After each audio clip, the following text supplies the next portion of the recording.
Um minuto, deixa eu só ativar aqui.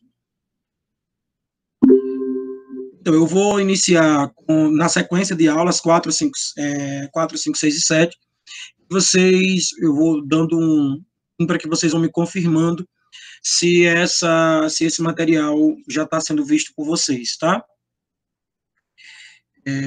Só um minuto.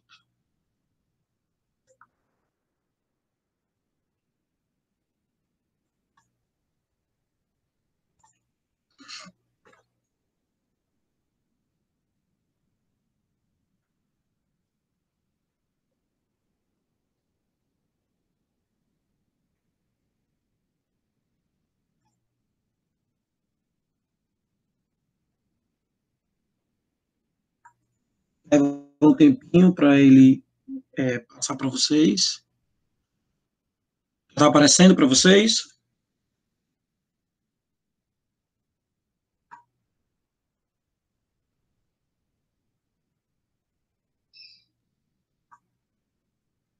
Perfeito. Vamos lá. Eu vou tirar essa minha carinha feia daqui. Vou deixar vocês vendo apenas a apresentação, tá bom?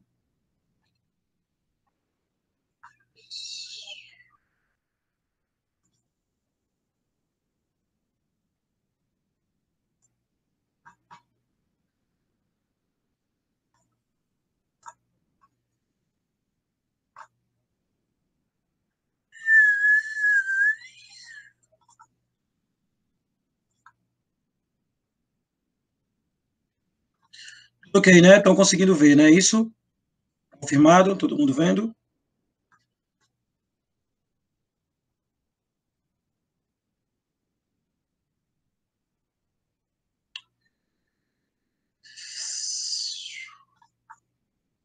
Se não tiverem, abram o microfone. Se acontecer alguma falha, abram o microfone e avisem, porque como eu vou estar na página sem estar vendo vocês, vocês vão me informando, tá?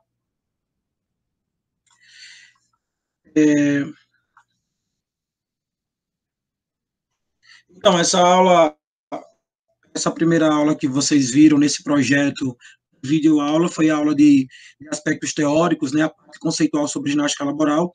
Ela sucede aquele nosso momento que nós fizemos sobre postos de trabalho, que foi muito interessante, feito por vocês. Deixa eu só desativar aqui, um minuto. Aquele momento feito por vocês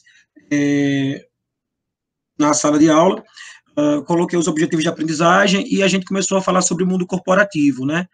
O mundo corporativo ele envolve aí dois aspectos que geram essa possibilidade da ginástica laboral, né? O mundo corporativo e a saúde do trabalhador eles se correlacionam hoje exatamente pelo fato de existir uma necessidade muito grande de produção, muito rápida, muito ativa de produção, e existir uma escassez no foco na saúde do trabalhador.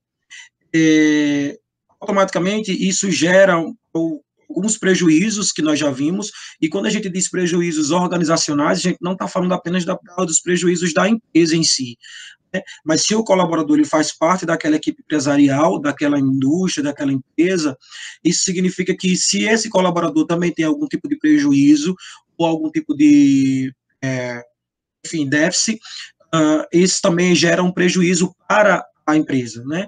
E as alternativas que as empresas têm nesse momento é exatamente buscar uma forma controlada e uma relação positiva do colaborador e do ambiente de trabalho, né?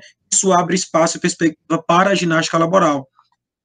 Falamos sobre a origem da ginástica laboral, né? Coloquei aí alguns pontos interessantes, desculpa. Falei sobre a origem dela na Polônia, né, quando alguns trabalhadores começavam a se alongar antes de iniciar a sua jornada de trabalho, isso lá em 1925, né, já estamos aí com quase 100 anos desse surgimento da ginástica laboral. Ela inicialmente foi chamada de ginástica de pausa, né, porque existiu posteriormente uma necessidade também de que esses colaboradores começassem a ter algumas pausas, isso vocês também já viram até nas classificações do tipo de ginástica laboral. Logo, outros países começaram a adotar esse tipo de prática, né, a Holanda, a Alemanha, a Bulgária, mas o Japão, ele é tido como o maior responsável pela implementação, né, porque na década de 60 foi um boom muito grande de trabalhadores que todos vinham ao pátio das empresas, e isso é uma prática que acontece até hoje no Japão, vinham para as empresas para cantar o hino do país ou o hino daquela região, e eles aproveitavam para fazer algum tipo de atividade, alongamento naquele momento. No Brasil, a ginástica laboral ela é tida como algo mais recente, né? Só chegou aqui em 1969, Rio de Janeiro, exatamente no mesmo formato, trazendo aspectos de alongamento, de atividade antes das aulas. Colocamos diversos conceitos, esses são apenas 3, mas na literatura a gente encontra muitos, inclusive nos próprios slides posteriores das aulas. Eu também fui colocando outros conceitos, né, programa que visa humanidade, programa aplicado no local de trabalho, mas também pode ter a possibilidade de ramificar ele para fora do horário de trabalho, dependendo da classificação, dependendo do tipo de ginástica laboral que vai ser adotada, de compensar estruturas corporais, evitar lesões, relaxar o organismo, preparar o colaborador para as tarefas que ele vai desenvolver, e há algumas pausas para que não haja o excesso de movimentos repetitivos, então isso vai sendo... Só um minuto, deixa eu ver quem está falando.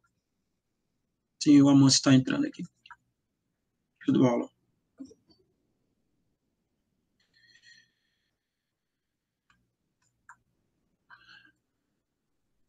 Isso vai sendo visto dependendo até do tipo de ginástica laboral que vai ser programada e planejada aí por cada profissional.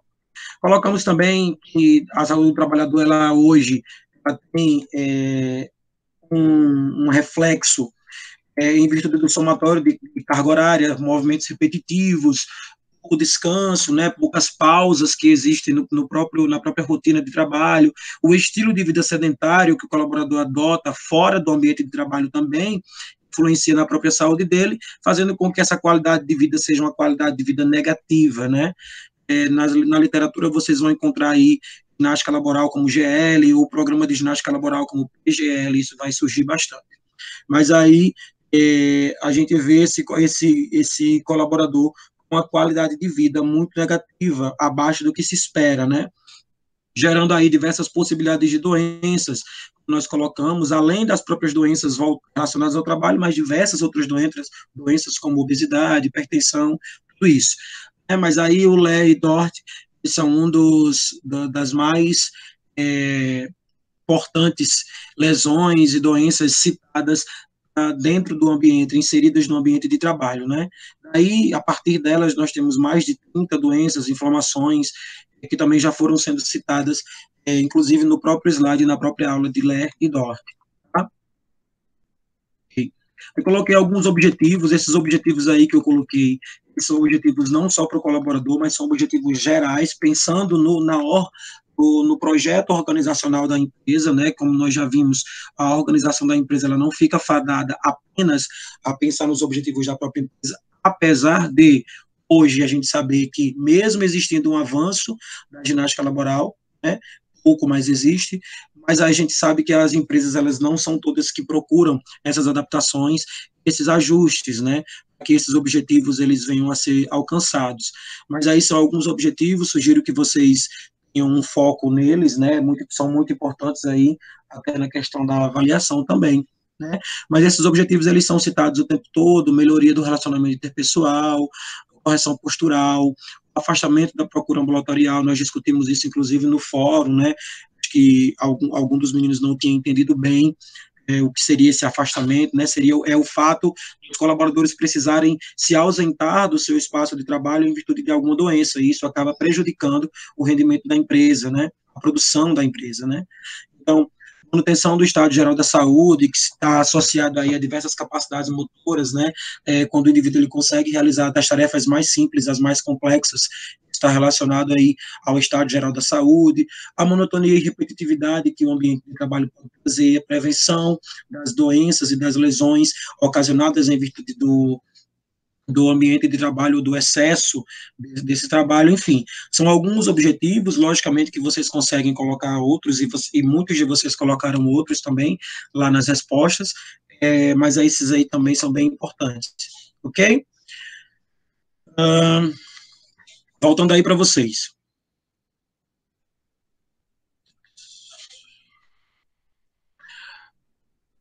Então, alguma dúvida nesse primeiro momento, em relação a essa primeira aula?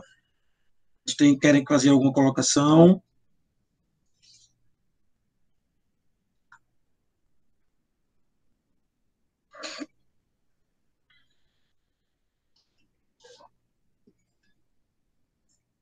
Tranquilo, né, Adriele?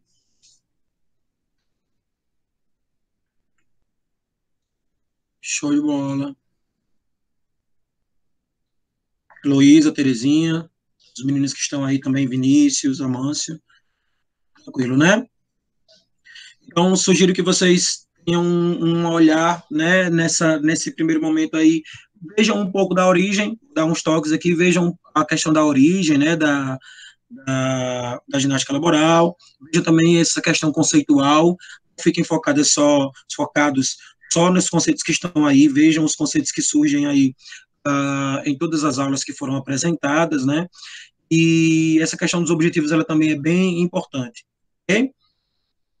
Vamos ir? Vou fechar essa apresentação e já vou iniciar uma outra apresentação aqui. Apresentação da próxima página. Tá?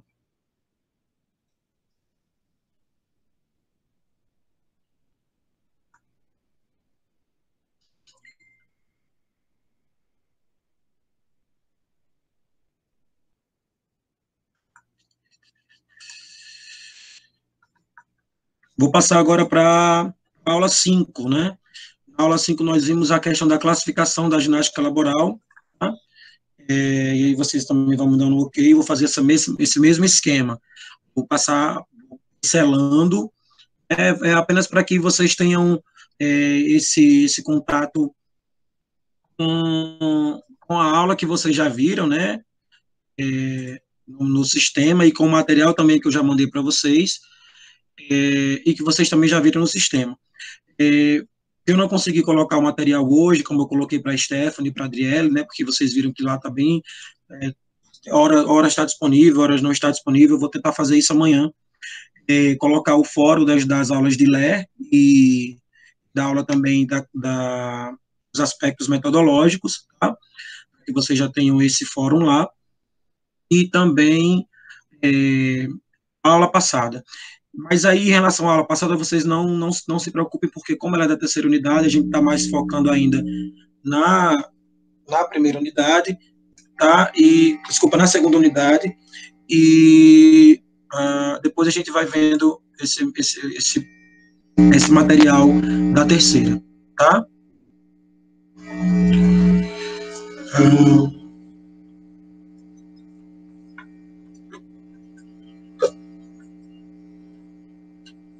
Estão me ouvindo direitinho, né?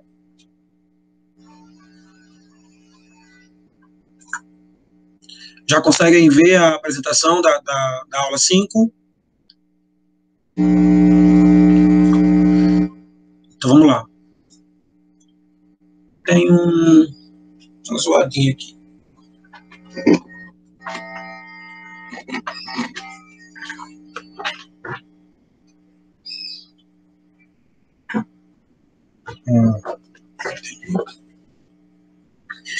Vamos lá. Vou lá para aula 5, tá? Então, a aula 5, a gente viu a classificação da ginástica laboral, né? E nessa parte da classificação, eu já peço para que vocês abram o campo de visão de vocês e entendam que na literatura vocês vão encontrar diversos, até no próprio artigo que foi enviado para que vocês façam o AVA de vocês. Ele mostra apenas 3 ou 4 classificações, mas isso vai muito do entendimento que cada autor tem de como essa ginástica laboral ela pode ser aplicada no ambiente de trabalho, né? Coloquei os objetivos, como vocês já viram, fiz um breve resumo da aula anterior, acho que em todas as aulas eu coloquei isso, a parte da origem, né? Os conceitos, falando sobre a saúde do trabalhador, que ela fica negativa, né? Por conta daquele somatório, e os objetivos tanto para o colaborador quanto para a empresa. Sempre fiz esse resumo para já dar uma lembrada, quem perdeu ou quem não conseguiu assistir o material anterior, já tem uma mini revisão aí, né? No início de cada aula. Mas aí essas classificações, elas estão direcionadas a 2 pontos, tanto ao horário de execução, quanto ao objetivo de execução. Então, a gente já parte, nessa criação de um organograma, a gente já parte desses dois colchetes, né? Esses 2 quadros, tanto o horário quanto o objetivo, né?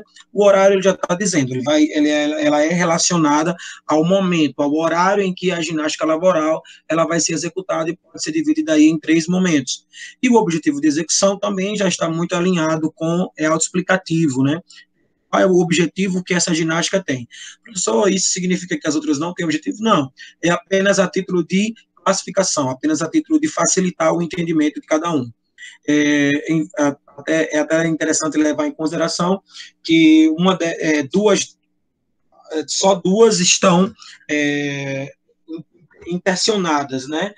Elas acontecem tanto a nível de horário, quanto são colocadas também na classificação dos objetivos. E os objetivos aí, eles surgem para trazer 4 tipos de ginástica laboral, e esses 4 tipos também, uma delas é bem questionada na literatura. Tá? Horário de execução apresenta aí a preparatória, a compensatória e a relaxante.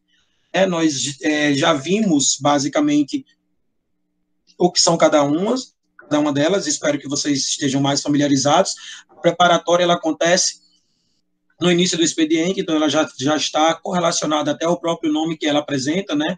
Ela prepara o colaborador para as suas tarefas laborais, e ela é uma das que também estão lá na classificação de objetivos. A compensatória, ela acontece no meio do expediente.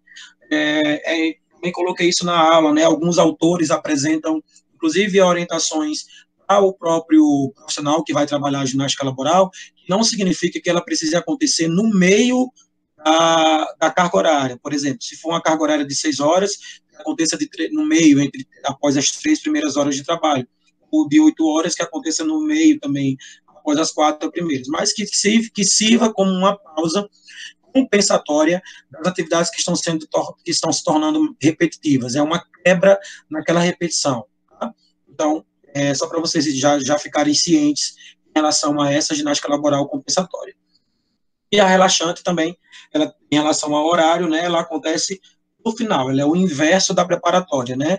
Ela relaxa, ela extensiona o colaborador com base no que foi desenvolvido durante a jornada de trabalho que ele teve naquele dia.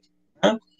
Enquanto aos objetivos de execução, a preparatória ela surge aí, a compensatória também surge aí, mas aí a gente chega com mais 2 nomes, corretiva e conservatória. A conservatória é a que mais surge aí com diversos tabus, né, diversos questionamentos sobre como ela pode estender, como a ginástica laboral pode se estender fora do ambiente de trabalho, né? E a corretiva, ela também surge aí com um novo objetivo, porque ela é muito direcionada, muito correlacionada à doença propriamente dita, né? As lesões que já aconteceram, e ela busca aí uma correção dessas lesões.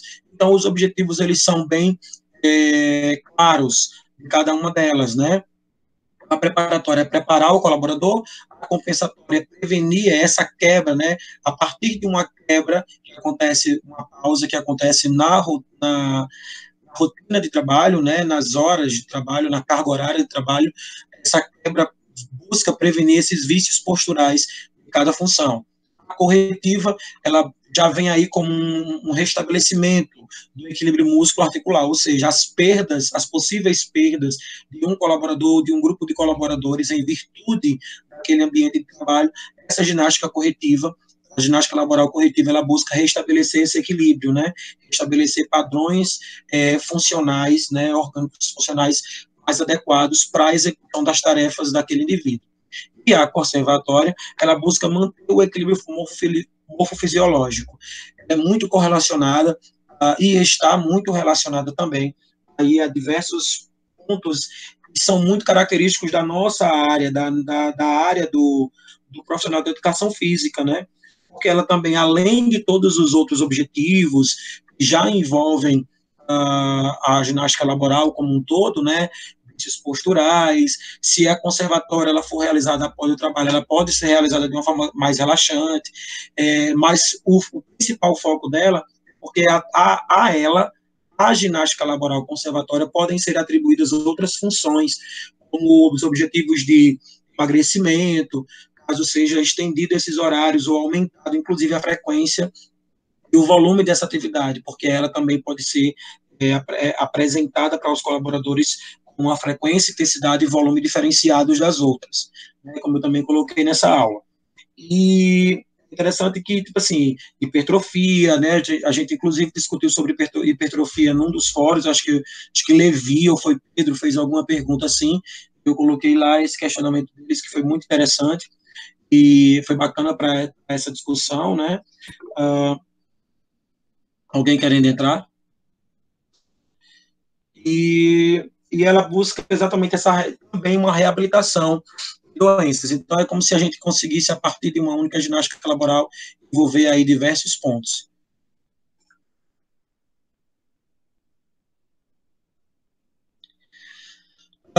Terezinha, vai cair não sobre tudo isso que eu estou explicando, mas mais essa questão da divisão, né? Vai cair sobre a questão das divisões, dos tipos, né?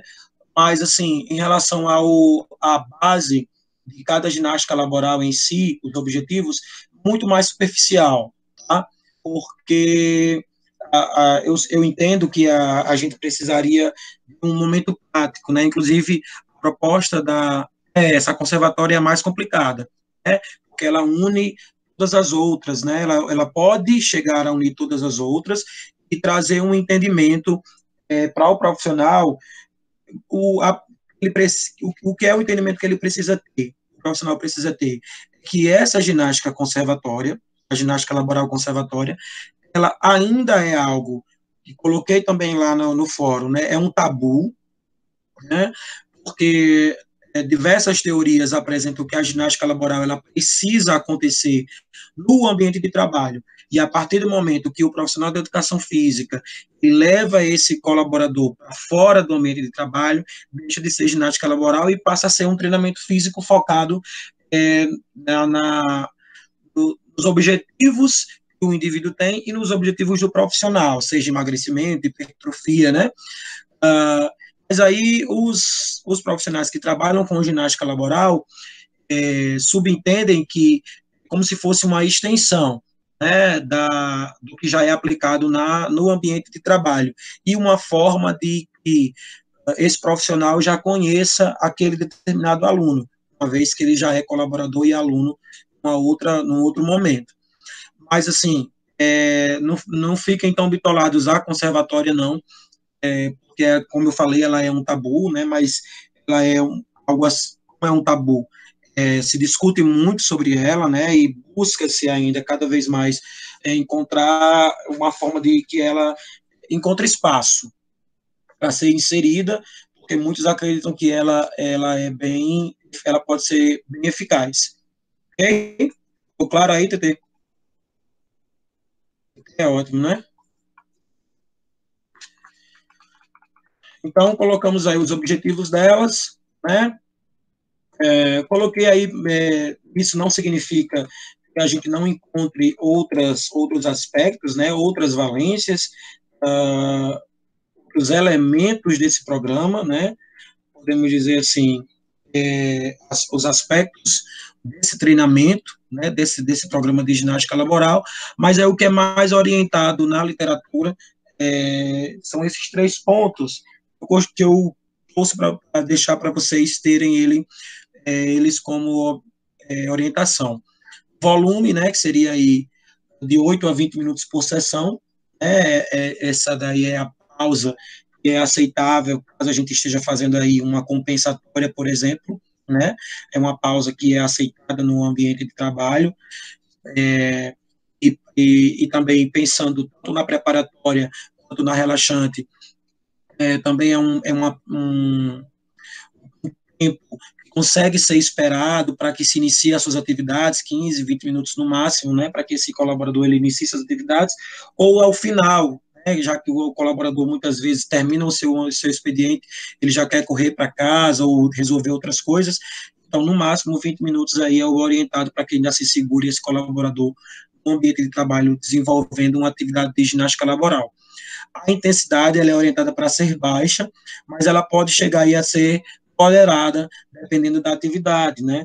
Por exemplo, na preparatória, a gente não precisa que esse indivíduo ele já se canse para as funções, mas a gente consegue realizar algo ativando a circulação desse indivíduo, desse colaborador, para que ele desenvolva melhor suas tarefas, né? Tendo em vista que muitos horários de trabalho são cedo, às vezes o corpo ainda não acordou, o indivíduo acordou, mas o organismo ainda não, né? Muitas pessoas comentam sobre isso, e esse objetivo da intensidade é mais para dar esse acordar do indivíduo.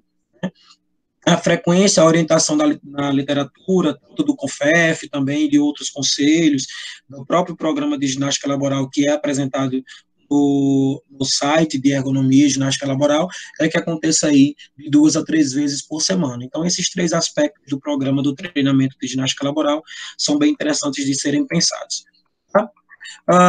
E aqui eu fui colocando os objetivos, né, e características de cada uma, que eu já discuti, né, sobre cada uma delas, tanto da preparatória quanto da compensatória, né, compensatória, ela pensem nisso, ela é a de pausa, tá?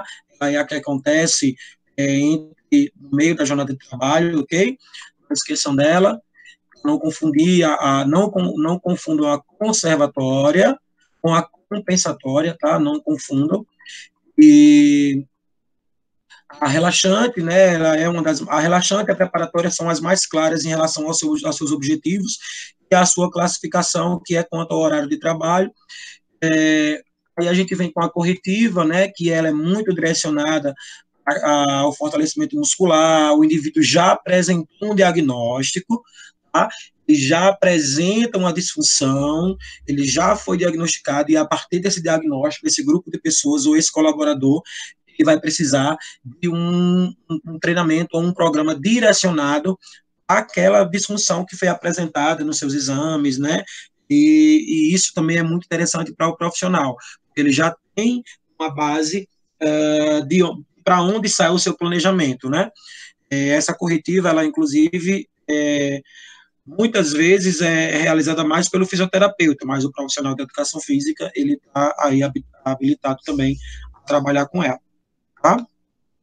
E aí, a conservatória, que é o tabu da ginástica laboral, porque ela é algo muito novo, que vem sendo ainda buscado, procurado, né, tentando encontrar esse espaço. Caso seja encontrado esse espaço ativo para essa ginástica, né, entendendo que ela é uma continuidade do processo que acontece na empresa, né, ela pode ser um campo de atuação muito importante para o profissional de educação física. Ok? Ok, até aí, bebês? Estamos claros?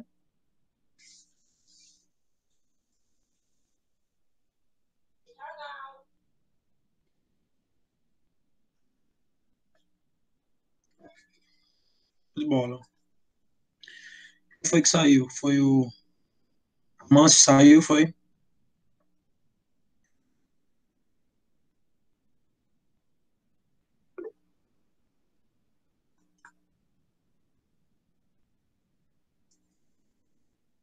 Então, continuando, vou fechar essa e vou abrir a próxima, que é a parte de Claire e Dort, né? Também é bem interessante. É, E a gente já vem discutindo, né, quando a gente vai falando, desde na primeira aula eu já falei sobre Ler e Dort, na segunda aula também já se fala sobre Ler e Dort, e ela é bem interessante, que a gente, essa aula, ela não existia no cronograma, mas eu achei bem interessante de inserir uma aula falando sobre um pouco da historicidade, Ler e Dort, né, um pouco do fator, do aspecto multifatorial que essas doenças, essas lesões têm. Achei que fosse bacana vocês terem um entendimento sobre isso, até porque quando a gente vai falar sobre ginástica laboral, automaticamente a gente fala sobre Lé e Dort, né? Então, é um termo que vem ganhando muito espaço. Preparei um material para vocês sobre normas, só para não esquecer, tá? Isso que eu estou falando. Preparei um material para vocês sobre normas, né, da ANR 17, já está aqui comigo. Possivelmente ele seja o tema da aula da próxima quarta, e eu disponibilizo para vocês. É um PDF bem interessante, bem completo, e facilita também, inclusive, um somatório à aula anterior, que foi a aula que nós fizemos sobre ferramentas, né? Acho que quem estava na aula era Elô, Kidriele também estava na aula, né? E aí é bem interessante para vocês terem esse material. Conseguindo ver a aula já? Conseguem ver a página?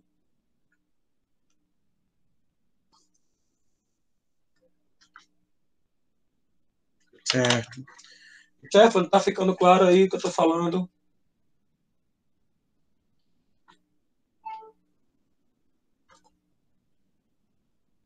Só um minuto, pessoal.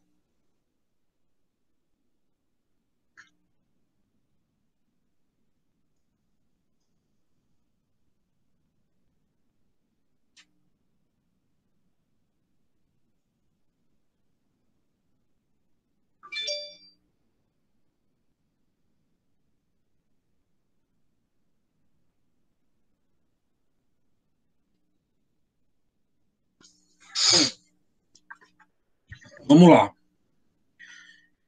Do mesmo jeito, tá, pessoal? Só dando uma pincelada, tirando algumas dúvidas. Se forem tendo dúvidas, vão anotando, não esqueçam, tá?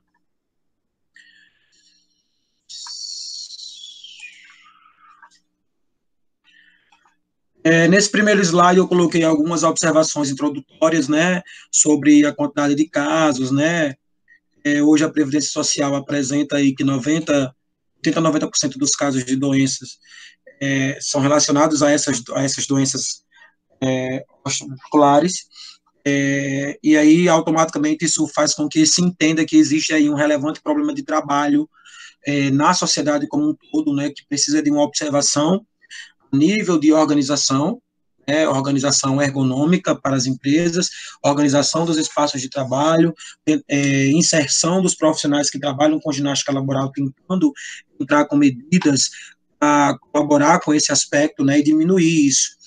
E aí transforma esse problema, ele não se torna apenas um problema de trabalho, né, e é um problema social e econômico, também expliquei isso bem direitinho na aula passada, a aula de Larry Dort, desculpa, é social porque ele influencia, quando a gente fala sobre influência social, a gente fala de como algo pode prejudicar, né, ou não, pode colaborar com uma pessoa a nível social. E quando a gente fala a nível social, a gente entende que o espaço de trabalho é um nicho social e que se esse indivíduo ele não estiver bem, isso pode resultar num problema, tanto entre seus colegas de trabalho, como se ele tiver um atendimento ao público, isso também pode ser um problema social, porque ele pode não receber tão bem as pessoas quando essas pessoas chegarem até aquele espaço para serem atendidas. Mas isso também pode levar, pode estender um pouco mais o problema para o aspecto familiar. Muitas vezes esse colaborador, esse indivíduo, ele chega estressado em casa, ele desconta na família, ele não quer sair, ele perde a vontade de sair, de ter momentos de lazer, então isso também vai influenciando a sua saúde psicológica, tendo em vista que o lazer, né, ele faz parte também da nossa vida, da nossa qualidade de vida. E é um aspecto econômico, porque também coloquei aí que diversos autores citam que o governo federal ele tem aí um custo, né, muito alto direcionado a essas doenças osteomusculares relacionadas ao trabalho, né? Porque eles gastam muito com o pagamento de benefícios, né? Isso significa 2% do PIB nacional, que isso é muito alto, né? Isso, 70% dessas doenças que são relacionadas, elas são doenças relacionadas ao trabalho. 70% de 20 bilhões de reais são gastos com doenças ou com colaboradores que apresentam algum tipo de doença relacionada ao trabalho. Então, isso também se torna um problema econômico. Então, essa parte introdutória, ela já mostra a relevância que essas doenças têm e a intervenção que precisa acontecer. Aí a gente fala, né, sobre alguns conceitos, definições, né, algumas pessoas chamam de síndrome, outras chamam de doenças, outros chamam de lesões, isso surgem aí também diversos conceitos, né, mas são doenças relacionadas ao trabalho, né, acontecem principalmente nos membros superiores, mas também acontecem nos membros inferiores, tá? Relacionadas ao trabalho. Tá?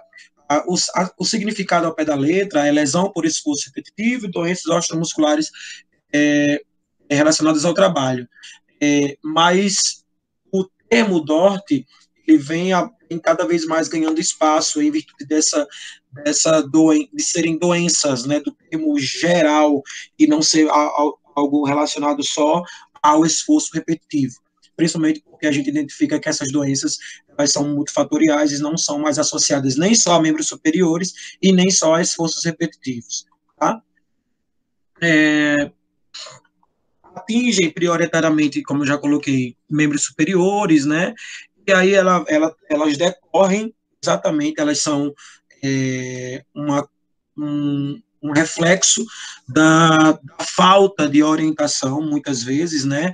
Ou da combinação errônea, da combinação errada de posturas associadas à repetição, associadas à falta de pausa, associadas a um excesso de trabalho muito grande, dependendo do posto de trabalho, a carga que é utilizada, que é condicionada para aquele determinado colaborador. Então, são diversos fatores combinados que resultam aí nessas doenças relacionadas ao trabalho.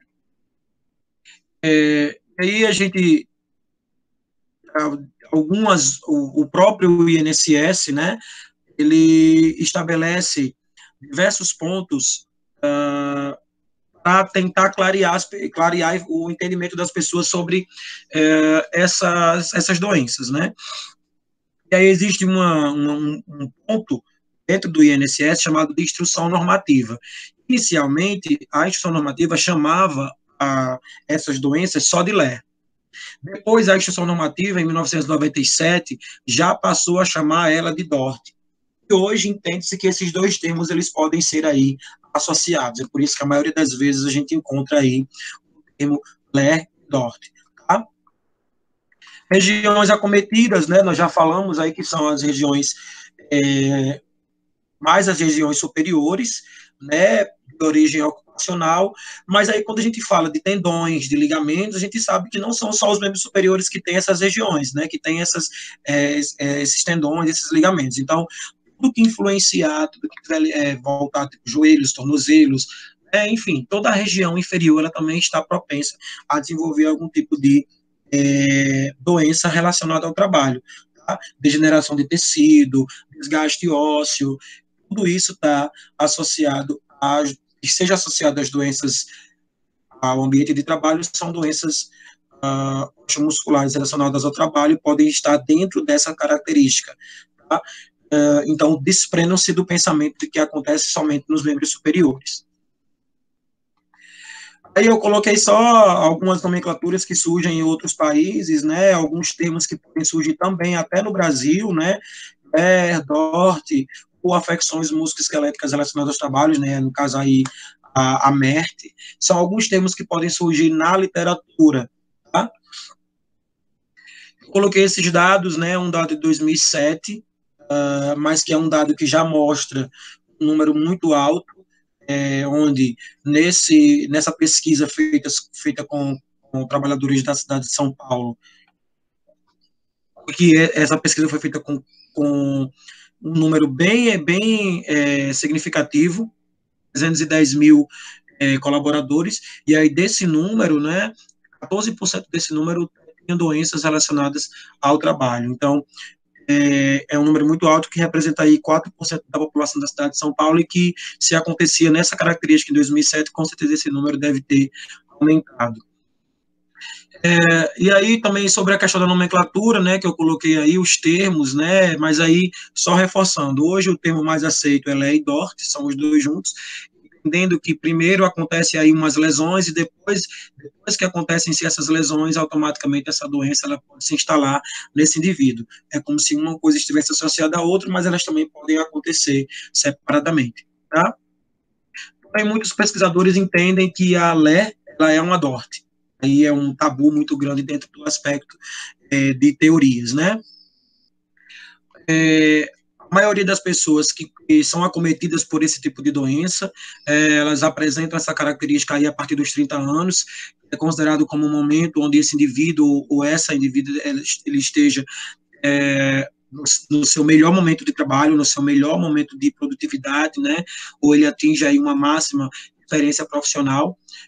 As categorias elas são muito relacionadas a bancários, digitadores, operadores de telemarketing, secretários, jornalistas, principalmente por conta dos membros superiores, mas aí se a gente levar isso para o ambiente de carga, a gente também pode aí apresentar diversos outros problemas relacionados a eles, e outras categorias profissionais que possam surgir aí, mas nas pesquisas as que aparecem, que surgem mais nas pesquisas são essas, tá? E aí mostra também um aspecto bem alarmante, onde as mulheres são as mais atingidas nesse quadro, ok? Falamos que ela é multifatorial, e aí já expliquei bastante por que ela é multifatorial, né? Não há apenas uma única causa que mostre, né? Existem fatores que podem ser psicológicos, biológicos, sociológicos, tudo isso pode influenciar o desenvolvimento de uma doença relacionada ao trabalho, tá? Então, inicialmente elas eram decorrentes apenas do processo ou das condições de trabalho que não eram ofertadas, mas hoje a gente sabe que não só as condições de trabalho, condições físicas de trabalho, mas até a extensão do horário de trabalho, o excesso, até a responsabilidade que é dada a determinado colaborador, a sua tarefa, tudo isso pode influenciar esse indivíduo a ser acometido por uma determinada doença. Essa quantidade de fatores é o que faz com que ela seja chamada de multifatorial, porque existe uma multideterminação ou muitos fatores relacionados a ela.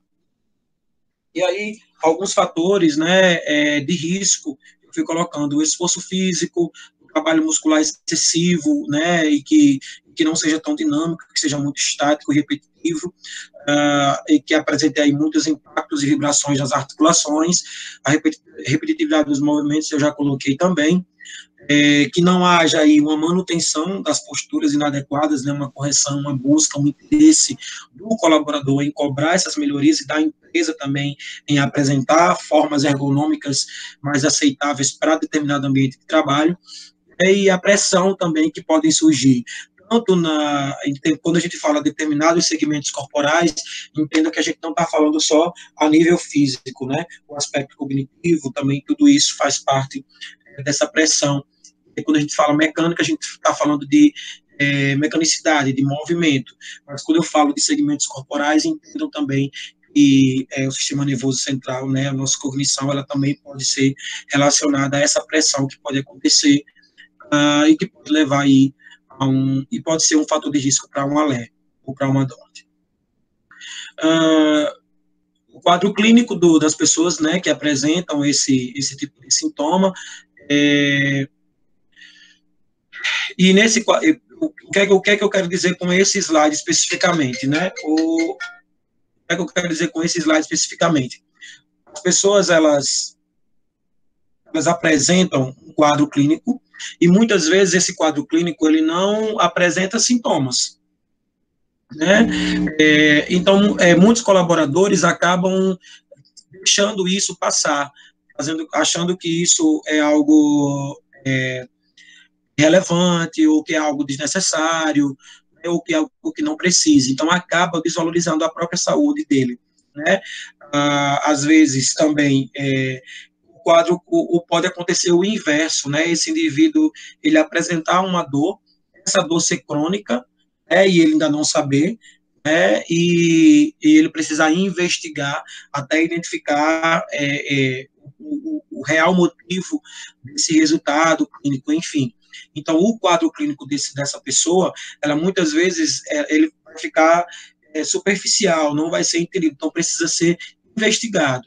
E aí diversos fatores podem surgir, e esses fatores, eles não necessariamente precisam ser os mesmos para todo mundo, né? Eles podem surgir de diversas formas, como eu já coloquei, dor, esse nível ele pode apresentar dores em diversos locais do seu corpo, né? Seja a nível muscular, pode apresentar dores de cabeça repetitiva, né? Parestesia, né? Que essa parestesia ela é muito relacionada à sensação de formigamento. E essa sensação de formigamento ela acontece exatamente por uma postura estática por muito tempo, né? Então, foi um dos fatores que foi colocado exatamente no slide anterior. O indivíduo ficar muito tempo num local só. Os edemas, né, os acúmulos de líquidos, inchaços, eles também são características desse quadro clínico. A perda de força muscular, o indivíduo ele vai perdendo a força na hora que ele está executando ou desenvolvendo alguma função, ou essa perda também pode se apresentar a longo prazo, né, ou em execuções de tarefas em casa, durante o trabalho ele consegue executar, mas aí para desenvolver tarefas posteriores ele já começa a não ter tanto rendimento, e isso pode ser também um gráfico. Diminuição nos controles de movimento, estou indo aí. Diminuição dos controles de movimento, né, ele começa a perder também um controle nos movimentos, ele não consegue ter tanta amplitude, a gente já fala sobre uma base do movimento humano, né, amplitude, né, com base em alongamentos, com base em movimentos que o organismo já deveria executar de forma natural, e isso acaba sendo também diminuído em virtude desse quadro clínico, ou desses problemas.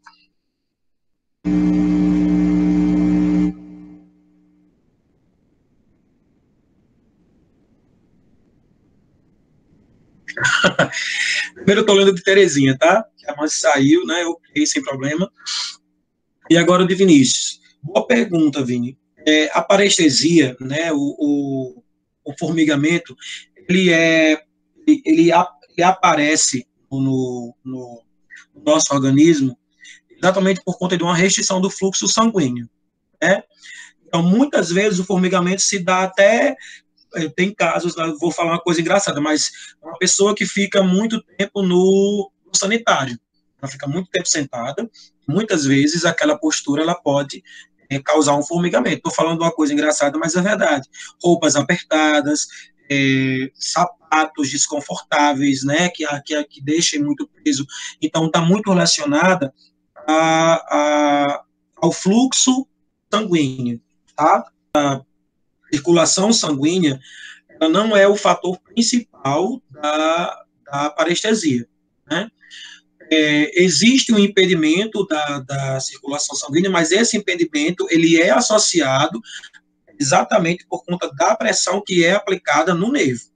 Então, são duas coisas que podem ser vistas como algo separado, mas que estão associadas em virtude do mesmo objetivo. Então, a gente não pode dizer que a parestesia ela é causada somente pela falta, pela má circulação sanguínea. E sim, porque essa má circulação sanguínea, ela é associada à pressão aplicada sobre o nervo. Ficou claro? Por isso que acontece a dormência, por isso que acontece o formigamento. Ficou claro, Vini?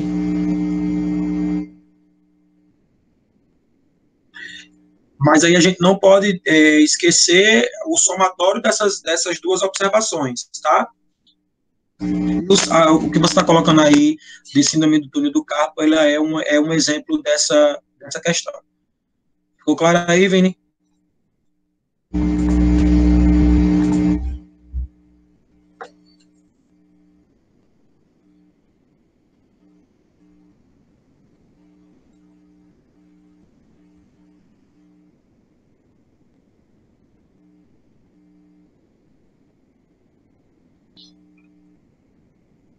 Alguém me responde? Tá tudo ok?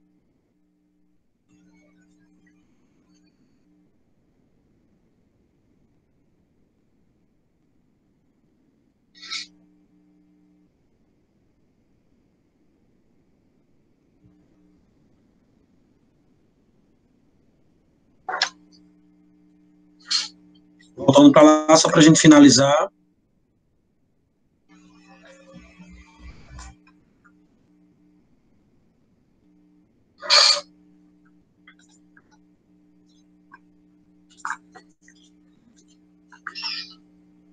Aí eu coloquei aí a questão do quadro clínico, como eu já vinha colocando alguns exemplos no slide anterior, eu coloquei os graus, né? E também é importante vocês terem uma atenção sobre esses 4 graus aí para avaliação, tá? Esses 4 graus, eles estão relacionados aos níveis em que o indivíduo, que a lesão ou a doença, ou que o quadro clínico que ele apresenta, pode influenciar diretamente no seu ambiente de trabalho, né? Então, aí temos o grau 1, o 2, o 3 e o 4, numa evolução de bom prognóstico favorável, o prognóstico reservado e o sombrio. Cada um deles apresenta uma interferência ou uma relação ao ambiente de trabalho. O bom prognóstico não interfere na produtividade, né? Com o repouso, o descanso, ele já pode, esse quadro clínico ele já pode ser revertido, associado também aí a ginástica laboral, né, levando em consideração a mudança alguns hábitos. O favorável reduz já um pouco a produtividade, esse nível ele já começa a perder a qualidade da produção, né, é uma dor que melhora também lentamente com o repouso, né? Em relação ao grau 1, essa melhoria ela demora um pouco mais. O prognóstico reservado, que é relacionado ao grau 3, reduz e pode até impossibilitar esse indivíduo de trabalhar dependendo do tipo de lesão ou de dor que ele apresente, o edema, tá?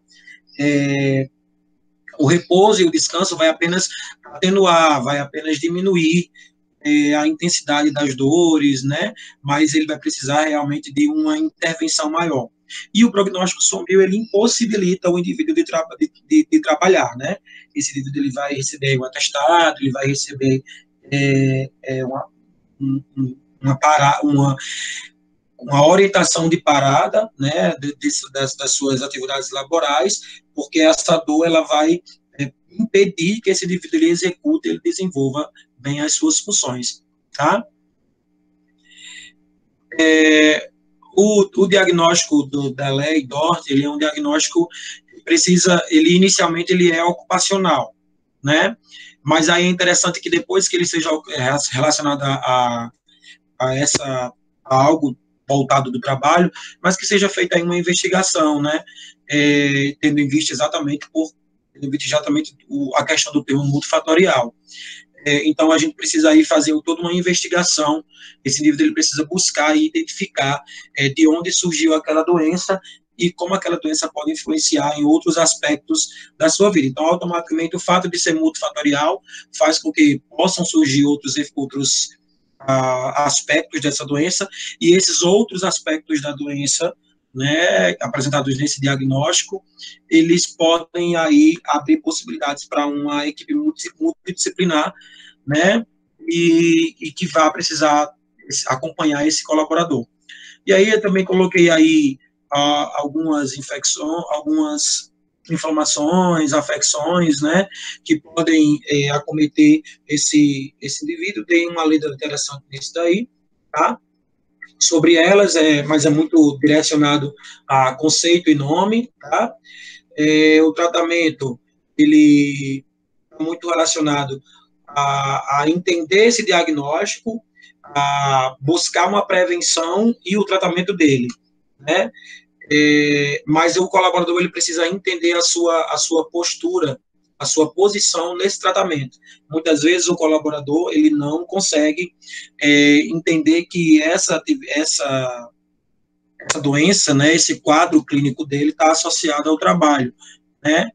E a empresa também tem uma responsabilidade muito grande no entendimento desse quadro clínico do colaborador, para que ela consiga absorver entender esse quadro, sem que esse colaborador ele venha a ter tantas perdas, né? E aí quando a gente fala de perdas, né, porque existem diversas consequências que podem acometer esse indivíduo, como ansiedade, angústia, depressão, né, o fato de não estar ali naquele ambiente de trabalho com seus colegas, né, então isso pode aí cada vez mais distanciar o colaborador do seu ambiente de trabalho e fazendo com que ele não consiga voltar o seu retorno ao trabalho, né? Então, envolve todo um quadro, o tratamento ele é bem específico, e quando a gente fala com essas atividades, a gente fala fisioterapeuta, núcleo formativo, né, que pode acontecer, que pode ter na própria empresa, o estímulo à atividade lúdicos sociais, né, se essa empresa ela já estimula esse colaborador a isso, ter mais lazer coletivo, né, sessões informativas, acontece isso muito nas semana de prevenção às doenças, né, semana de prevenção às doenças ocupacionais do trabalho, acontece em várias empresas grandes, né, dentro do tratamento ainda acupuntura, hidroginástica, sessões de psicoterapia, sessões de condicionamento físico, né, que a gente também já vem colocando, terapia ocupacional, corporal. Existem também alguns casos que vai necessitar do tratamento medicamentoso, né, em virtude das dores, enfim, dependendo do quadro clínico desse indivíduo. Atividades aeróbicas, né, também vão ser orientadas, ocupacional, já falei, e existem aí, dependendo do caso, dependendo do nível, né, do grau, existem casos que vão necessitar, inclusive, de tratamento cirúrgico, tá? A prevenção, ela está muito associada tanto ao que a empresa pode fazer para adaptar melhor esse colaborador no ambiente de trabalho, né? Como também entendendo o colaborador ele precisa entender as características da tarefa que ele desenvolve, né? Então muitas vezes o colaborador ele não tem tanta consciência das tarefas que ele executa, né? E isso faz com que ele tenha aí diversos problemas, até porque ele não conhece o próprio corpo, né? Mas existe aí uma necessidade muito grande de uma abordagem, de um entendimento. Então, os programas de ginástica laboral, eles podem chegar aí a apresentar resultados muito positivos na mudança postural e na mudança do entendimento desse indivíduo em relação ao seu ambiente de trabalho. Mas aí, alguns outros aspectos relacionados à prevenção seriam programas de supervisão, né? O supervisor busca entender como os colaboradores estão desenvolvendo as funções de trabalho, programas de discussão de problemática, né, entendendo esse ambiente de trabalho e como esse ambiente de trabalho pode vir a desencadear ou a proporcionar, né, trazer doenças, fazer com que esse indivíduo possa ser acometido por doenças, né, alternar os postos de trabalho, né, muitas vezes o indivíduo ele fica muito numa tarefa só, então se ele é caixa hoje, que ele vai ser embalador, enfim, encontrar uma forma de alternar essas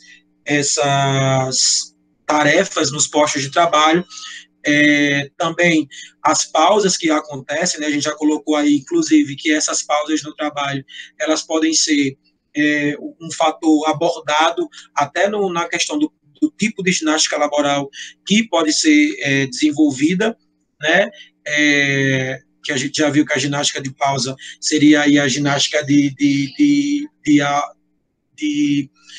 trazer não só para esse indivíduo uma melhoria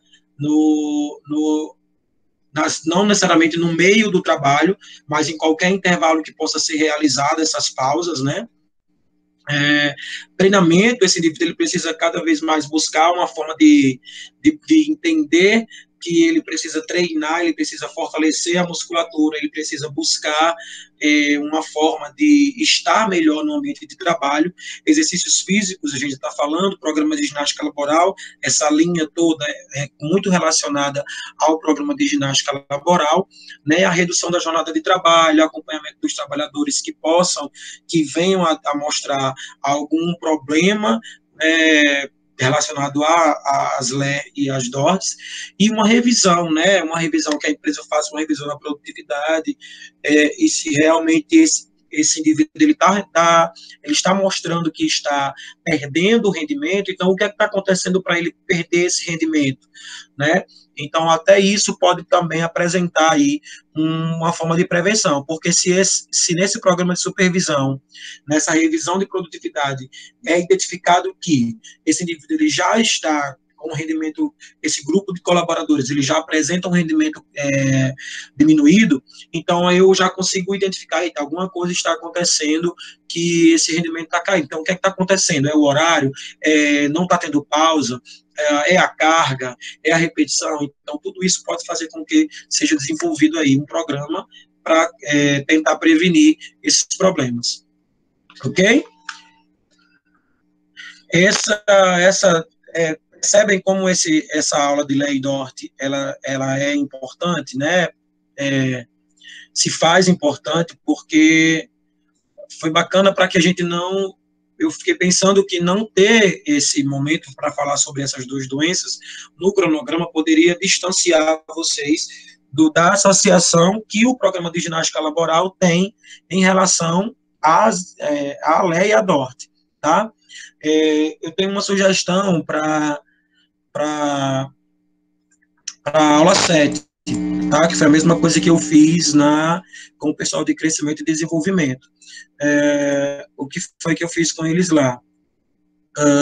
Eu peguei a última aula, e como a gente ainda tem uma aula antes da avaliação, eu peguei a última aula e eu direcionei a última aula da revisão para a próxima aula, para não ficar tanto conteúdo, não ficar tão extensivo, e a gente ter mais um conteúdo mais aproximado da avaliação, fica mais quentinho na cabeça, tá? Então, minha sugestão é a gente fazer nesse mesmo esquema. A aula 7, de aspectos metodológicos, né, que é a parte de programa, planejamento, a gente deixar já para a próxima quarta, fazer nesse mesmo esquema, infelizmente, fazer com quem tiver disponibilidade, porque aí eu fiquei ontem aguardando a resposta, né, das pessoas, e como essa resposta não teve, acabou que eu precisei dar outras aulas, e vocês também já tinham uma outra programação, então eu sugiro isso, de na próxima quarta eu fazer, independente do quantitativo, já deixar agendado aqui com vocês, a aula de 8h30 da manhã, tá? Já para a próxima quarta, e a gente veria tanto uma parte do conteúdo também que é voltado para a terceira unidade, e essa parte de aspectos metodológicos, ok? Dá certo assim para vocês?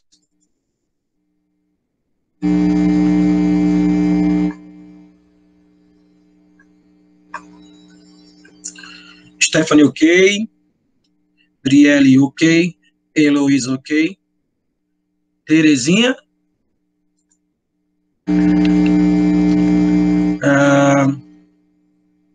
Deixa eu só fazer um parêntese aqui para vocês saberem, né, que é uma preocupação de vários professores. Todos me escutam e me veem. Vários professores estão colocando essa preocupação com a quantidade de vocês nessas aulas, tá? E também com o fato de muitos dos alunos entrarem na live, não ficam até o final, tá? Apenas para dizer que entrou, não estou dizendo que aconteceu isso, tá? Apenas para dizer que entrou. Muitos entram, deixam o microfone desligado, lógico, deixam a câmera desativada também, não participam da aula de nenhuma forma, e isso acaba preocupando os professores em achar que os alunos não estão tendo esse entendimento, tá? Então, o que é que eu estou querendo dizer com isso? Quero que vocês entendam que é um momento muito difícil, né? É um momento muito difícil tanto para vocês, mas também é difícil para a gente, tá?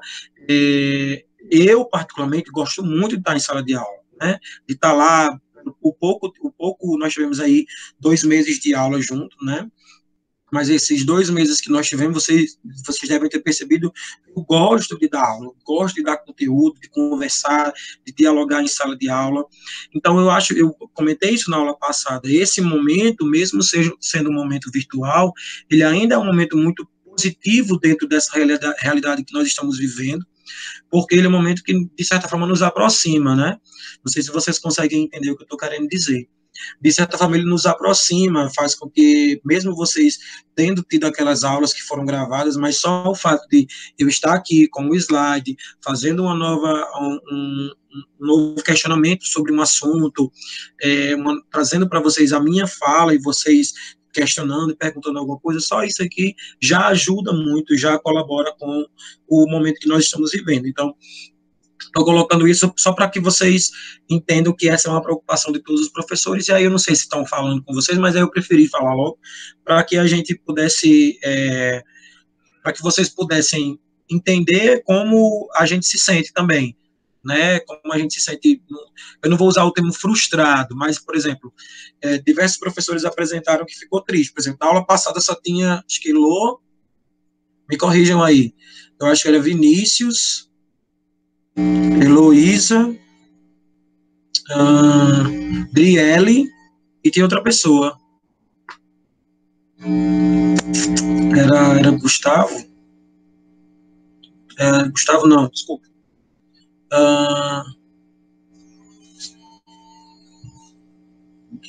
Guilherme, eu acho.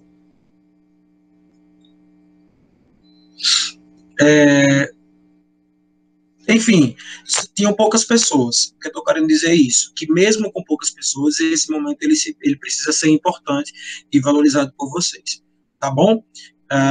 Entenderam o que eu quis dizer? Nesse final. Às vezes eu falo umas coisas, né?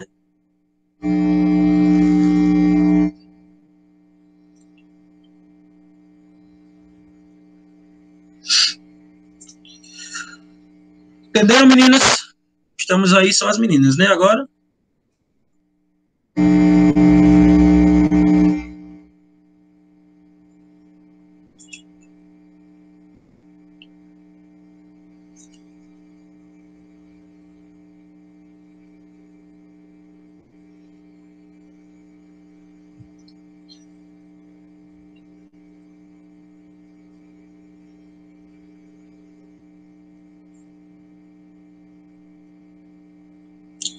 Então, ficamos por hoje aqui, né? Estava aguardando vocês falarem alguma coisa, não sei se vocês estão aí, meninas. Então, nós ficamos por hoje aqui. Na próxima quarta, a gente já fica com o nosso encontro marcado, bem direitinho. E espero que eu tenha colaborado um pouquinho com vocês para tirar algumas dúvidas de vocês nesse momento, tá? Agradeço pela presença. Vou baixar, vou finalizar a gravação e vou baixar o arquivo, porque possa ser que em alguns momentos tenha algumas falhas, tá? E vou tentar mandar esse material até amanhã, como eu tinha conversado com vocês. Tá bom? Ok?